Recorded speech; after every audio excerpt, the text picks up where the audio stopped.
Abre tua Bíblia.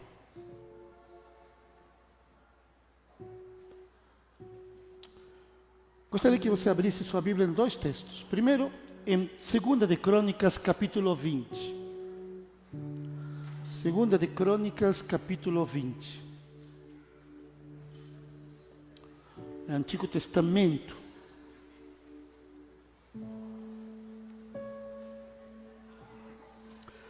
E também, abre tua Bíblia em Mateus, capítulo 7, versículo 24. Mateus, capítulo 7, versículo 24.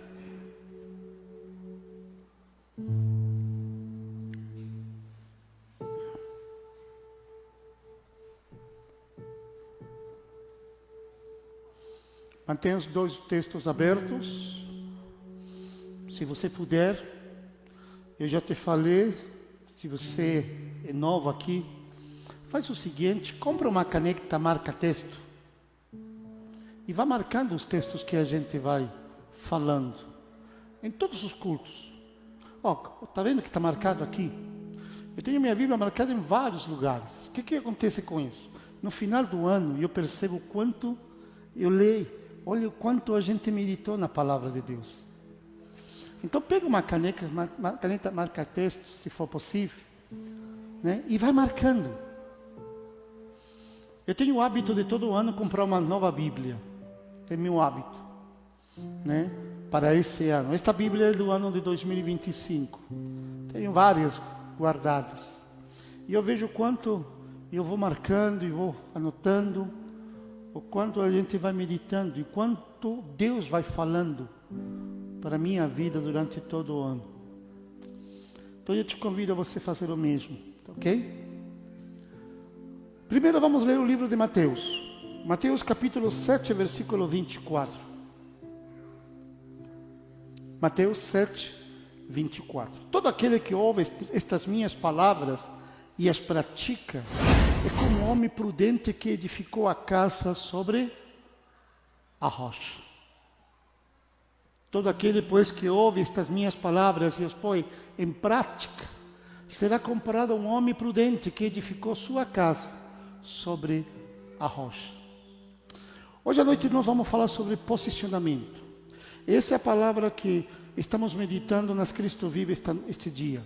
Foi falado sobre isso aí de manhã pelo pastor Alexander e nós vamos falar sobre isso hoje à noite. Nós vamos utilizar textos diferentes, mas o assunto é o mesmo, posicionamento. Nós temos percebido que as pessoas têm confundido, ou talvez não têm vivido um posicionamento nas suas vidas.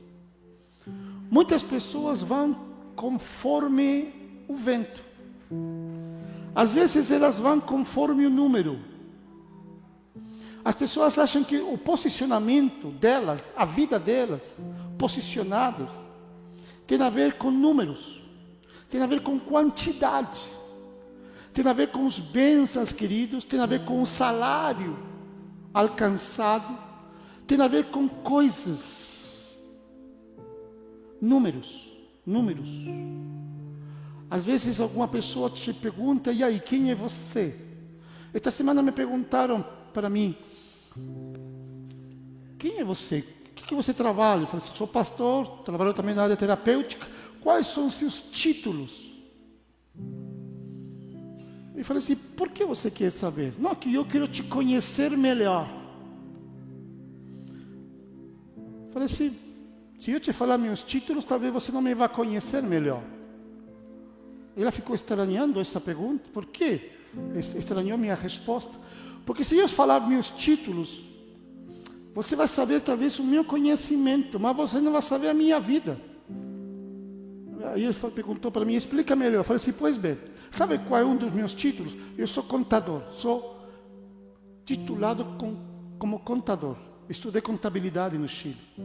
Tenho meu título de contador. Nunca trabalhei como contador. Nunca exerci como contador.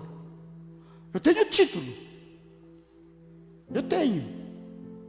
Mas eu não sou contador. Nunca na minha vida eu fiz um trabalho de contabilidade. Eu peguei o título, mostrei para minha família. O sonho de minha mãe era, e de uma tia minha que era contadora, é de que eu estudasse contabilidade. Por quê? Porque na minha família tem vários que são formados em contabilidade. Inclusive a minha irmã é contadora e trabalha como contador. Faz a contabilidade de várias escolas lá no Chile. Então, nada mais normal do que eu, sendo o filho maior, estudasse contabilidade. Fui lá estudar contabilidade. Eu peguei o título, mostrei para minha mãe ficou feliz, mas eu nunca exerci, nem sequer um dia, a profissão de contador. E eu falava isso para a pessoa. Então, se você quer me conhecer, não é pelo título. E eu já sou formado em outras coisas, mas também não. Às vezes a gente pensa de que nosso posicionamento é através de números, é através de resultados positivos, é através dos aplausos alcançados. Ou reconhecimento, se você quiser melhor entender. Não, não é isso. Nosso posicionamento não tem a ver com resultados. Nosso posicionamento tem a ver com base, com alicerce. Tem a ver com uma identidade. Que mesmo com números ou sem números, com resultados positivos ou não, com aplausos ou sem aplausos, eu tenho uma identidade sólida. Eu tenho uma base sólida. Eu tenho um alicerce, eu tenho princípios sólidos. Não tem a ver com números, não tem a ver com resultados, não tem a ver com aplausos. E quando nós lemos Mateus capítulo 7, versículo 24, Jesus está nos ensinando de que precisamos ter um alicerce, uma base, um posicionamento correto. Para que mesmo nas adversidades, nas tempestades, nada possa nos derrubar. Você sabe, não sei se você sabe, mas a maioria deve saber que no Chile, onde eu nasci, tem terremotos, tem tremores. Todo dia tem um tremor. Não é aquela coisa de que tudo mexe todo dia, não. A maior parte dos dias são imperceptíveis. Mas de vez em quando tem aquela tremida. E às vezes tem aqueles terremotos fortes. Eu já passei por 3 terremotos muito fortes. Então,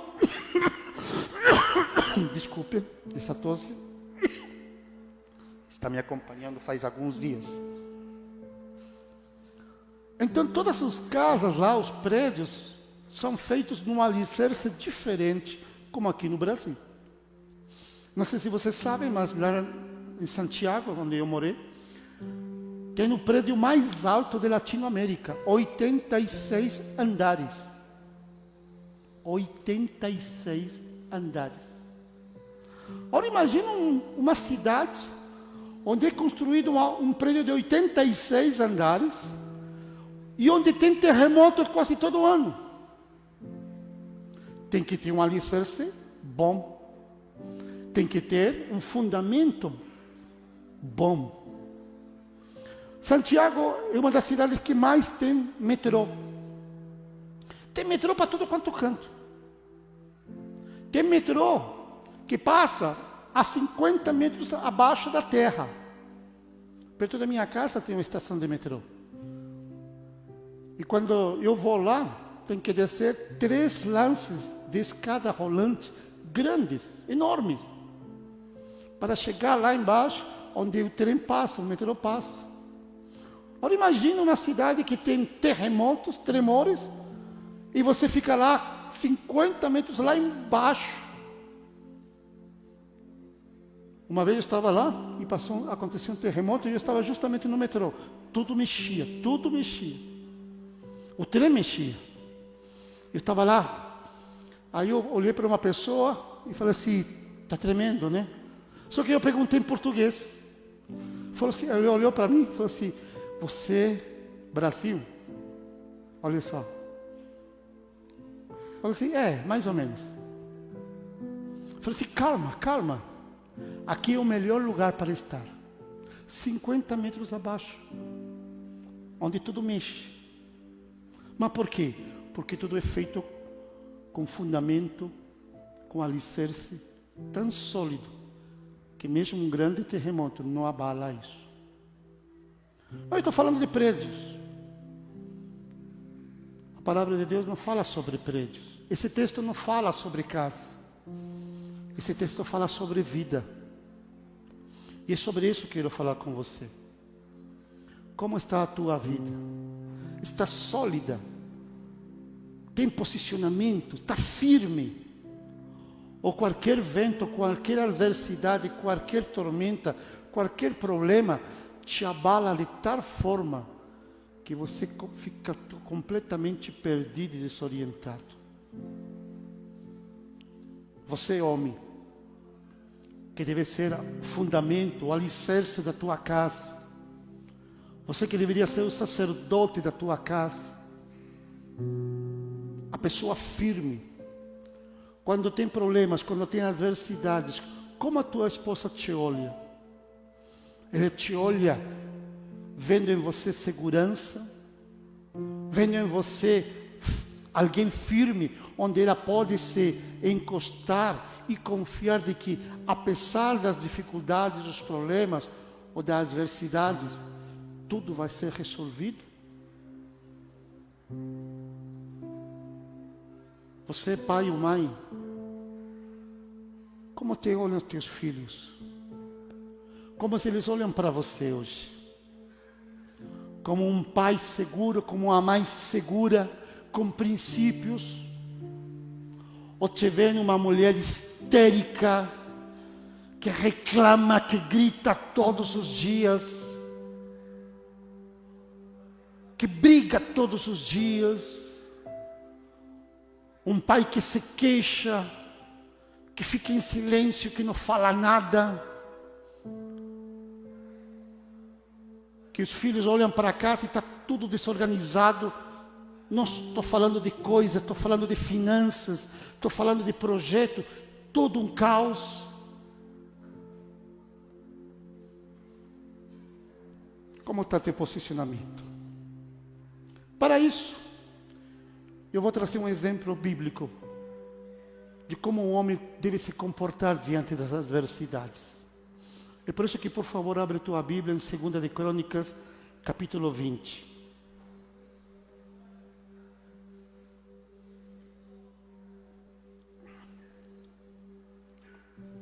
Segunda de Crônicas, capítulo 20.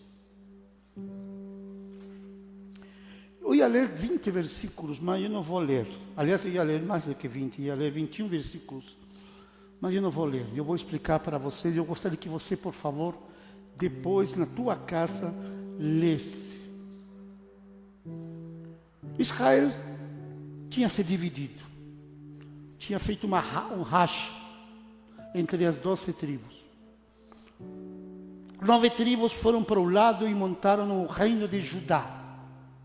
Desculpe, 9 tribos se separaram e montaram o reino de Israel.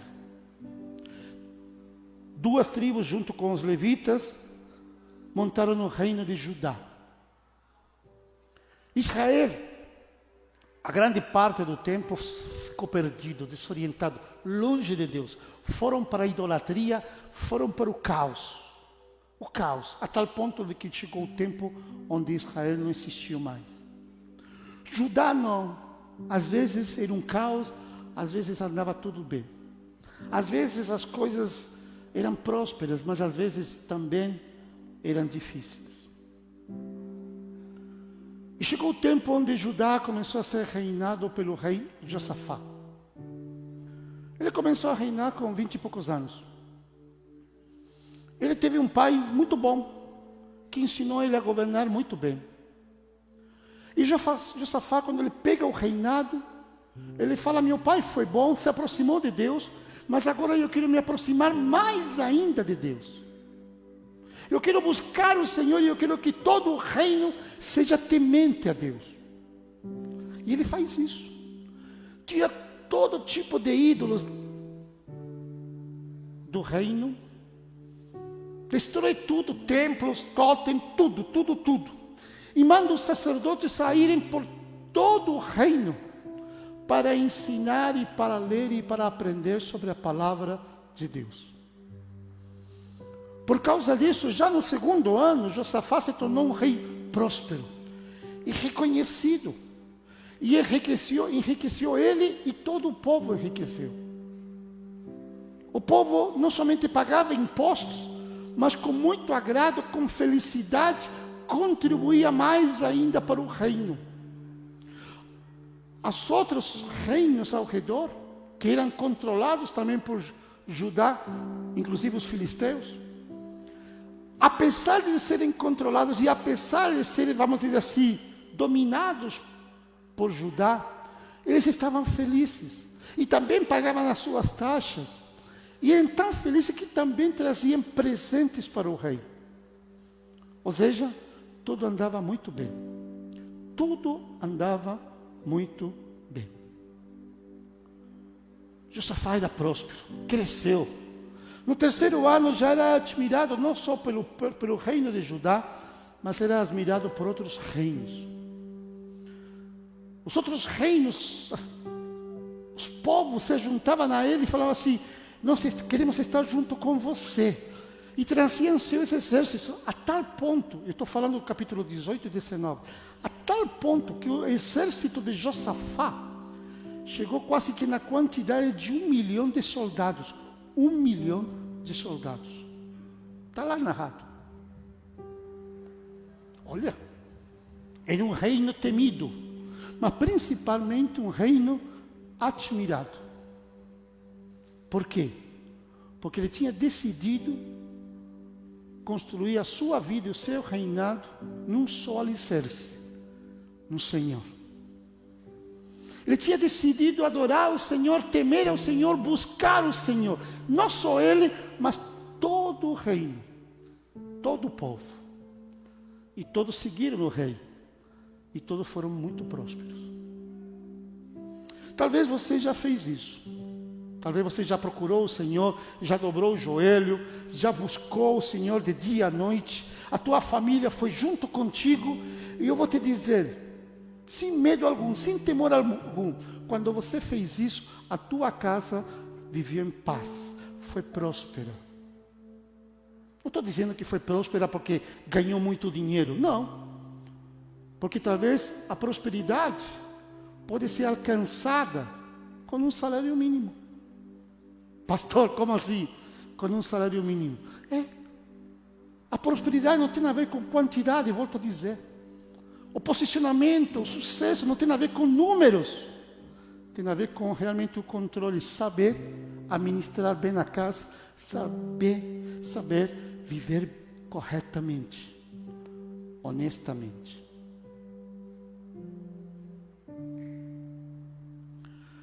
E Josafá foi assim.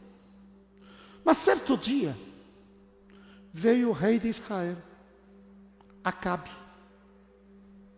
Já ouviram falar de Acabe? Foi o pior rei de Israel. Foi um rei pagão. Foi um rei horrível. Foi terrível o reinado dele. Mandou matar profetas. Mandou construir templos para outros deuses. Foi horrível.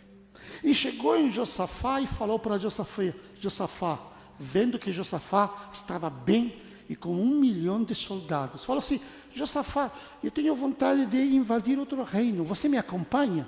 Vamos juntos. Josafá falou assim: não. Não, vamos lá. Não. Vamos lá. Aí Josafá fala assim: só se o profeta do Senhor confirmar. Só se o profeta do Senhor confirmar. Eu tenho muito medo de profeta. Não diria medo. Eu tenho muito receio quando alguém se diz profeta. Me arrepia. Primeiro porque não é tempo de profeta nenhum agora. E naquela época, que talvez você possa dizer, não, mas naquela época tinha profetas, tinha. Só que sabe que no Antigo Testamento, Aproximadamente uns 100 profetas foram servos de Deus. Mais de 500 profetas eram profetas falsos. E que trouxeram falsas profecias para o reino. E foi o caso. Acabe, malandro, longe de Deus, falou para Josafá: Josafá, é o seguinte, eu tenho 400 profetas, vamos chamar eles, já que você quer uma palavra profética, vamos chamar eles, vamos ver o que eles vão falar. Aí Josafá, temente a Deus, falou assim: tá bom, chama eles. Acabe manda um general buscar os profetas e fala para os profetas: escuta, os reis querem um conselho de Deus, e o conselho é que vocês têm que dizer que nós vamos para a guerra. Os 400 vêm e dizem para os 2 reis: vamos para a guerra, o Senhor é conosco. 400. Acabe falou para Josafá: viu? 400, vamos embora. Mas cuidado, lembra que falei que posicionamento não tem a ver com números? Não é porque 400 vêm falar alguma coisa que pode ser realmente de Deus. Cuidado com isso. Josafá fica temeroso e fala assim: não estou confiando nesses aí. Chama um profeta de verdade. Por acaso você tem algum profeta de verdade? Acaba e fala assim: tem um, mas que eu odeio, eu quero matar. Como assim você odeia e quer matar um profeta? Porque ele sempre fala contra mim. Lógico, Acabe sempre está longe do Senhor. Imagina um profeta do Senhor vir falar: você está bem, ótimo. Não dá. Chama ele então. Chamaram ele. No começo ele falou assim: não, tudo bem, os 400 falaram verdade. Josafá falou assim: é verdade mesmo que Deus mandou ir junto com Acabe lutar? Esse profeta falou assim: não, se você for, cuidado, porque o teu reino pode cair. Cuidado, porque o teu reino pode cair. Se você quer ter um posicionamento na vida sólido, sempre tenha cuidado, porque se você tomar a decisão errada, o teu reino pode cair. Josafá olha para o profeta, olha para os 400 outros, olha para Acabe, olha para 1 milhão de soldados e decide ir para a batalha junto com Acabe. Cuidado com as alianças que você faz. Falamos sobre alianças semana passada. Cuidado com as alianças, cuidado com quem você anda. Cuidado, muito cuidado com quem você anda na vida. Porque essa pessoa pode te derrubar. Porque essa pessoa pode te destruir. Porque essa pessoa pode tirar você da rocha. Porque a rocha para o cristão, quem é a rocha? É Cristo Jesus. Cuidado. Eles vão para a guerra. 1 milhão de Josafá, mais milhares de Acabe. Sabe o que acontece? Perdem na batalha. Acabe vai disfarçado na batalha. Josafá vai como rei. Tem que fugir, perde a batalha. Vem um soldado inimigo, lança uma flecha ao acaso, e a flecha cabe justo em Acabe. Acabe é ferido, e no final da tarde da batalha ele morre. Josafá volta para o seu reino, volta para o seu palácio, abaladíssimo. O texto não diz mais ou menos isso, mas ele volta aprendendo de que posicionamento não tem a ver com números, não tem a ver com poder, não tem a ver com resultados, tem a ver com princípios, tem a ver com fidelidade, com lealdade. Quando Acabe volta, passa um tempo, ele volta aos cuidados do Senhor, volta a buscar o Senhor, a temer o Senhor, Vem o profeta e diz para ele: você pecou, você errou, mas Deus vai cuidar de você, porque você se arrependeu. Todos nós temos errado, todos nós temos pecado, todos nós temos tropeçado, e todos nós temos saído da rocha. Mas o Senhor te diz esta noite: volta, o Senhor vai cuidar de ti, mas você precisa se posicionar. Se posicionar. Passa o tempo e os amonitas se levantam contra o reino de Judá. Se levantam contra o reino de Judá. Agora vem um exército maior que o exército de Josafá. Se Josafá tem um exército de 1 milhão, agora vem um exército 3 vezes maior. Mas agora Josafá vai agir diferente. Quando recebe a notícia, ele fala assim: manda todo o rei, o povo, manda todos a dobrar o joelho, a clamar ao Senhor, a buscar o Senhor, porque essa batalha não é nossa, é do Senhor. A batalha não é tua, meu querido. A batalha é do Senhor.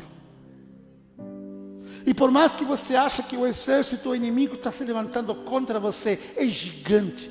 Por mais que você ache que o problema é enorme, por mais que você ache que a dificuldade é tremenda, por mais que você ache que nada vai poder solucionar o teu problema, saiba, isso pertence ao Senhor e Ele pode resolver. Os mensageiros saem por todo o reino e todos se dobram diante do Senhor. Está aí nesse texto, capítulo 20, do versículo 18, do versículo 1 até o versículo 20. Todos se dobram diante do Senhor. Versículo 18.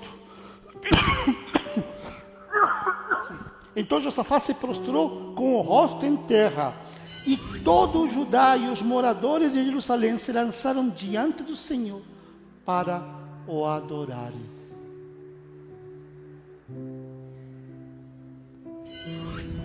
O problema não foi resolvido, o exército está vindo, mas eles se prostram diante do Senhor e o adoram. Eles não reclamam, eles não xingam, eles não desistem, eles simplesmente se dobram diante do Senhor e o adoram. Está com dificuldades? Se prostre diante do Senhor e adore o Senhor. Esse deve ser teu posicionamento. Esse deve ser realmente a tua identidade. Vem o profeta e diz para ele, para Josafá: agora você agiu diferente. Agora você agiu certo. Agora o Senhor vai lutar por ti. Você não vai precisar pegar a espada. Mesmo que você tenha um exército e você leve teu exército adiante, saiba, é o Senhor que vai derrotar o teu inimigo. E de fato, chega o dia,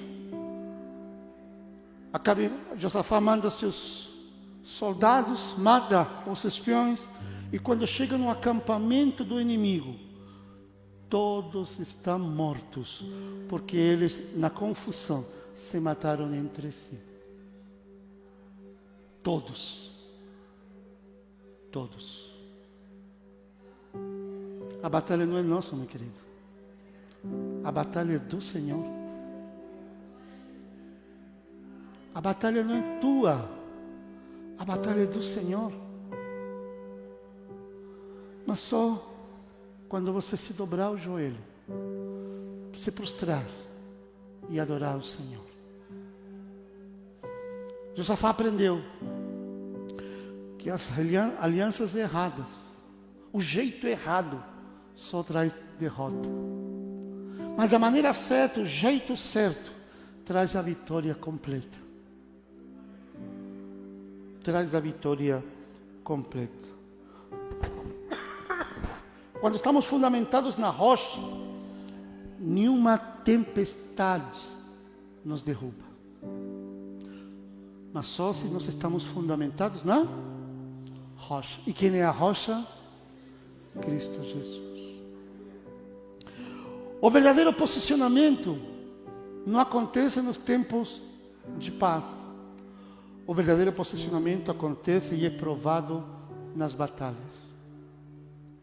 Quando eu estava olhando este texto, quando eu estava meditando sobre isso nesta semana, junto com os pastores, e depois eu sozinho, eu achei interessante algumas coisas. Não é nos dias tranquilos que o posicionamento é testado, mas nas adversidades, nos confrontos e nos desafios. Esta semana eu escutei uma mensagem e achei tremenda. E a mensagem, o pastor que estava pregando, no meio da mensagem, ele falou algumas coisas interessantes que me vieram na lembrança. E falou assim, isso verdadeiramente é posicionamento. Ele me lembrou de Noé. Lembra Noé? Construiu a arca.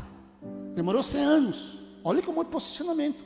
Todos zombavam dele. Ele continuou construindo. Você pode me dizer, nossa, o problema maior de Noé foi construir a arca. Não.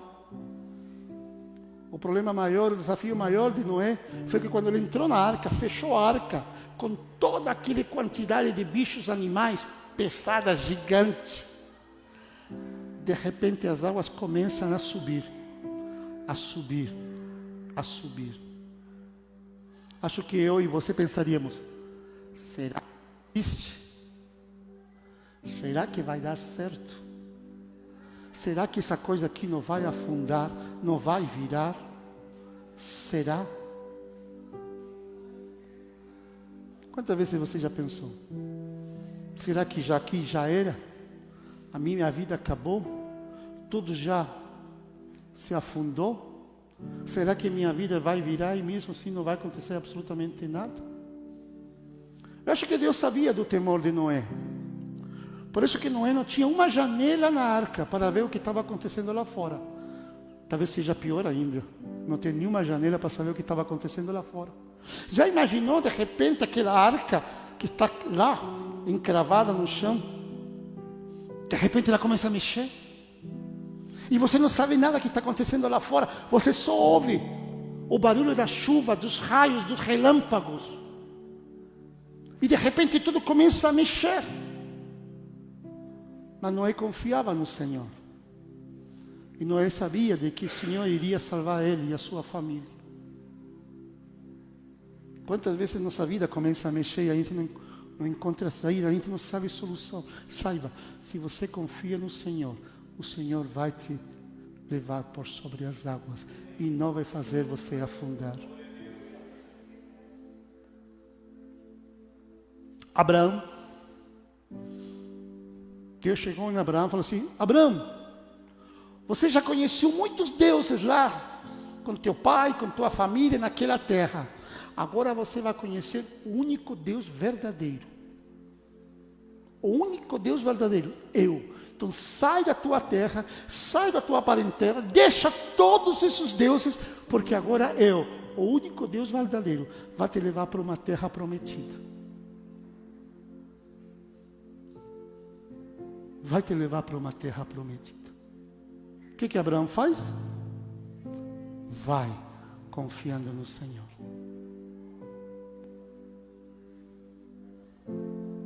Conheço gente que praticamente toda semana, ou em qualquer momento, depende da situação da vida, ele muda de Deus. De repente anda com uma cruz, de repente anda com uma coisa pendurada, de repente anda com outras. Ele vai mudando de Deus.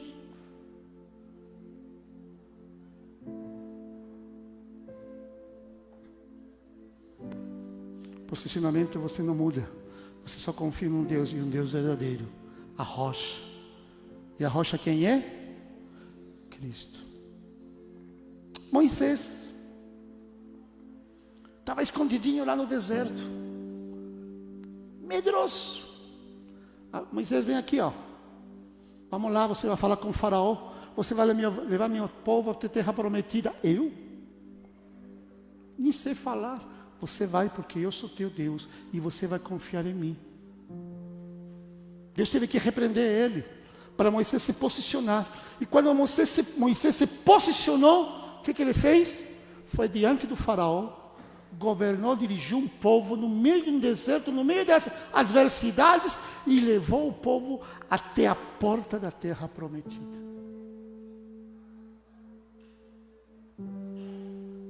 Às vezes eu olho para minha casa, é tão pequenininha a minha casa comparada com o povo que Moisés liderou.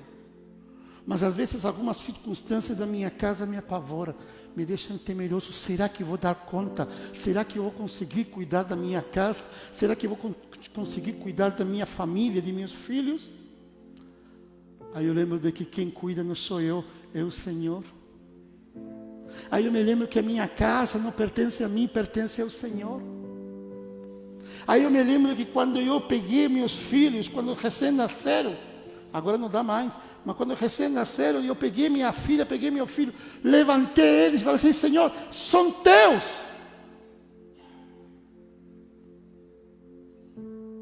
A minha casa é tua. E eu preciso manter esse posicionamento, porque só assim a minha casa é abençoada. E José? Tanto falamos de José, conhecemos a história de José de cor. Meu Deus do céu, tanto problema. Irmãos, a casa de Potifar, a cadeia. Antes disso, ele foi escravo, foi levado para terras distantes. Todo obscuro, todo horrível, todo um caos. Mas o coração de José pertencia ao Senhor. E nunca deixou acreditar no Senhor. Se você ler o texto e a história de José, várias vezes, 5 vezes diz: e o Senhor estava com José. O Senhor está contigo. O Senhor está comigo. Mas se você tiver um posicionamento com Ele, e se tua rocha for Jesus. E os 3 amigos? Houve uma lei que mandou todo mundo se ajoelhar diante do rei, porque o rei é o único Deus. E todo mundo se ajoelhou, menos os 3. E falaram para ele: se você não se ajoelhar, você vai ser jogado na fogueira. Chamaram o rei. O rei olhou para ele e falou assim: te dou mais uma chance. Novamente, toquem as trombetas, todo mundo se ajoelhe. Todos se ajoelharam outra vez, menos os 3. Vão para a fogueira. Não tem problema, porque nós só adoramos um Deus. E mesmo que a gente for queimado e consumido pelo fogo, nós continuamos adorando só um Deus. Nosso Senhor pode nos livrar da fogueira. E o Senhor livrou da fogueira. Quantas vezes, por muito menos, nos ajoelhamos, nos entregamos ao caos, ao desespero, à angústia. Por muito menos nos entregamos à depressão, à ansiedade. Por muito menos, enxaqueca. Estou passando mal. Estou fraco. Por muito menos. Imagina uma fogueira. Mas se você tiver um posicionamento, se você tiver princípios, e você tiver uma identidade com Deus, mesmo uma fogueira não vai te abalar.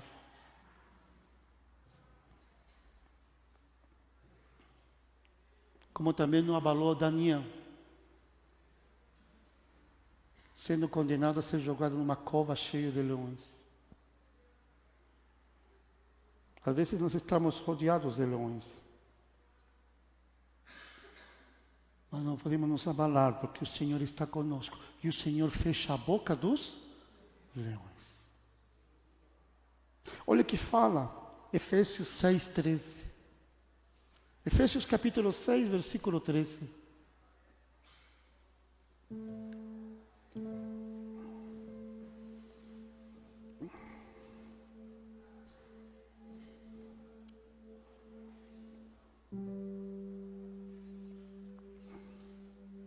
Efésios capítulo 6, o 13º versículo, versículo 13.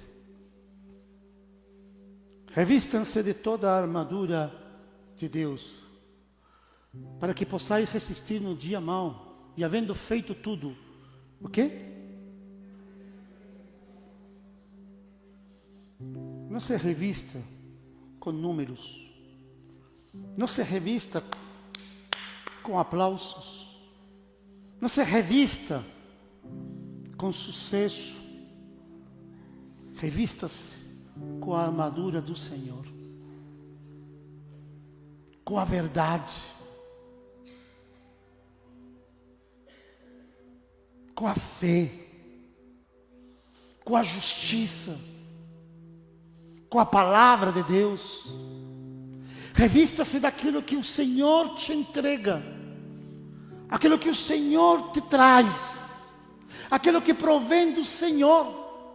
Revista-se com a armadura que o Senhor te dá, e não com aquilo que o mundo te oferece. Pastor, mas o problema é enorme, o problema é gigante. Se o Senhor te entregar só uma pedra e você usar a funda, você mata o gigante. Revista-se com aquilo que Deus te dá. Eu tenho observado que tem muito crente hoje. Tem muito crente, eu não falo cristão, eu falo crente. Porque crente é um movimento. Crente é uma moda. Crente é aquele que vai talvez uma vez por semana na igreja, talvez até 2 vezes. Crente é aquele que talvez de vez em quando carrega uma Bíblia. Crente que talvez tem um ministério na igreja. Crente que talvez diga, não, eu sou da Cristo Vive, não, eu sou da outra igreja. Isso é crente. Mas quando vem a adversidade, vem a luta, vem a batalha, esse crente desaparece. Esse crente, desculpe, talvez a palavra seja muito chula, murcha. Esse crente seca, parece uma folha seca que o vento leva. Sum. E com o tempo vira pó.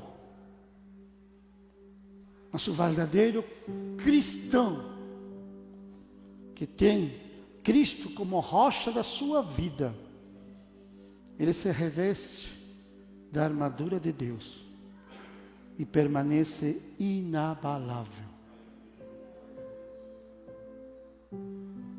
O que quero te falar hoje é simples, diante de tudo o que eu te apresentei.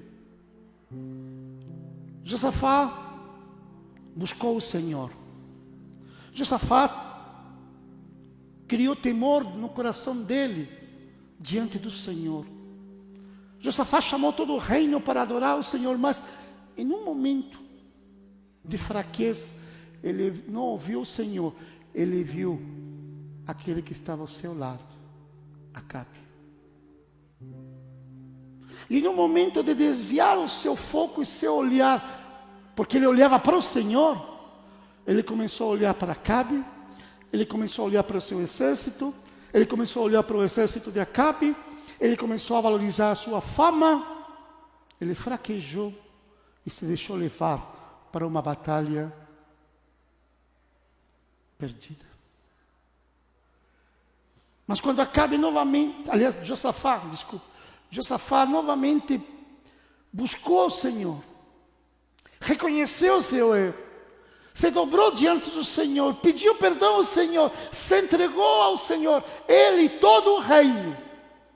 Numa outra batalha, pior ainda, mais difícil ainda, onde o inimigo era maior ainda, o Senhor falou para Josafá: essa guerra, essa batalha é minha, não é tua, eu vou te proteger.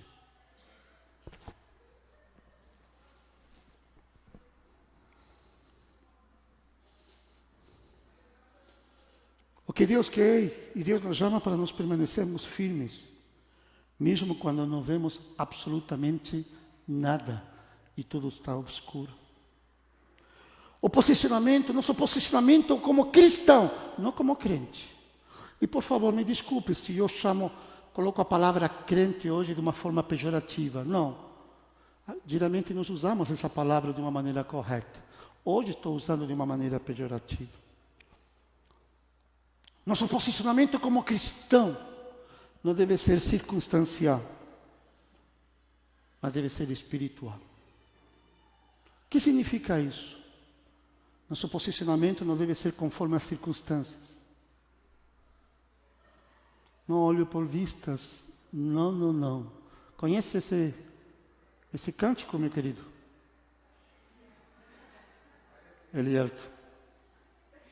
Elielton.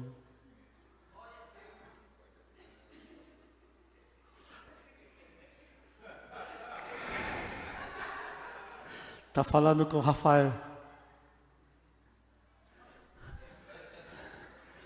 Não olho por vistas, não, não, não. Olho teu amor. Não me guio por coisas. Né? Lembra desse cântico? Alguém conhece esse cântico? É velho, né? Nossa vida cristã não é circunstancial. Nossa fé não deve ser circunstancial. Nossa confiança não deveria ser circunstancial. Não deveria ser conforme as circunstâncias. Porque se fosse conforme as circunstâncias, vamos ser levados como uma folha pelo vento. Nossa vida deve ser firmada na rocha, que é Cristo Jesus. E mesmo nessas adversidades, nós estamos firmes com Ele. Porque nossa luta não é contra a carne nem sangue, mas contra potestades, contra hostes. 1 Coríntios, estou finalizando, capítulo 15, versículo 58.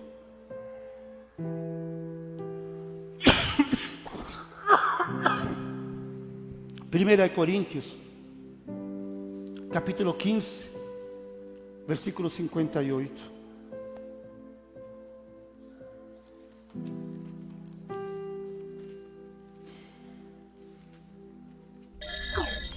Portanto, meus amados irmãos, o quê? Sede firmes e sempre atuantes na obra do Senhor, sabendo que nele o vosso trabalho não é inútil.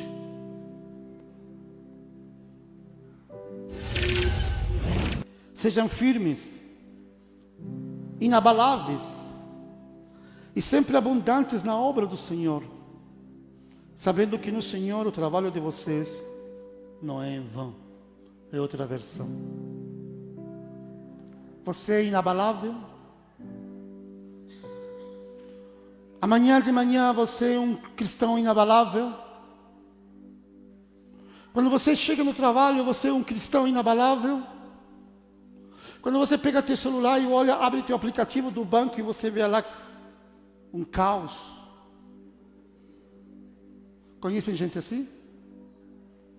Ou quando você abre o aplicativo do cartão de crédito e fala assim, você é inabalável. Quando alguém se levanta contra ti, você é inabalável. Quando a mentira, a acusação ou qualquer outra coisa vem sobre a tua vida, você é inabalável?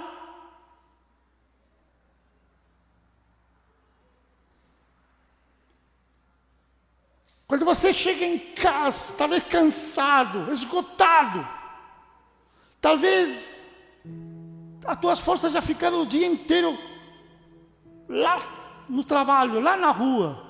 Mas quando você chega em casa, os teus filhos, o teu marido, a tua esposa te veem inabalável?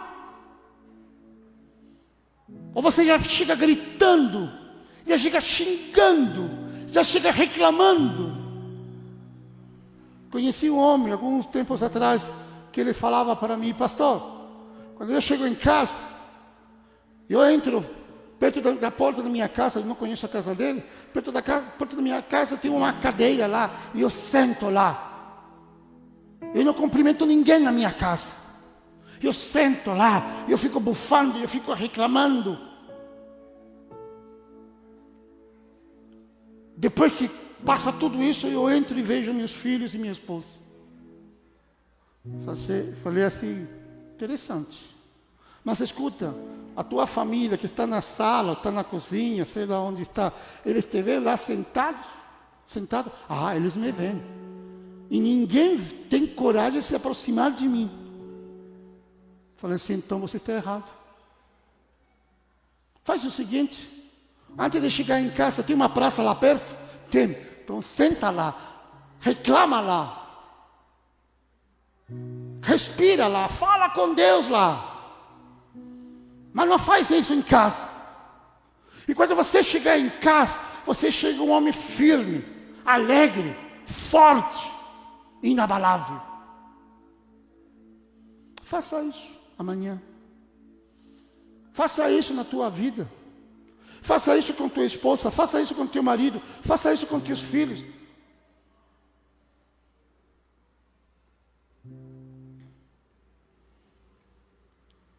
Inabalável. Assim como Noé, como Abraão, como Moisés, como José, como Daniel e tantos outros. Nosso posicionamento deve estar ancorado, firmado, seguro, solidificado na fé, nos princípios e na identidade em Cristo Jesus. Eu pertenço a Cristo Jesus. A minha vida pertence a Cristo Jesus. Eu sou inabalável, porque a minha fé está nele, a minha confiança está nele, os princípios que eu tenho vêm dele. A minha vida está firmada na rocha que é Cristo Jesus. Abaixa a tua cabeça.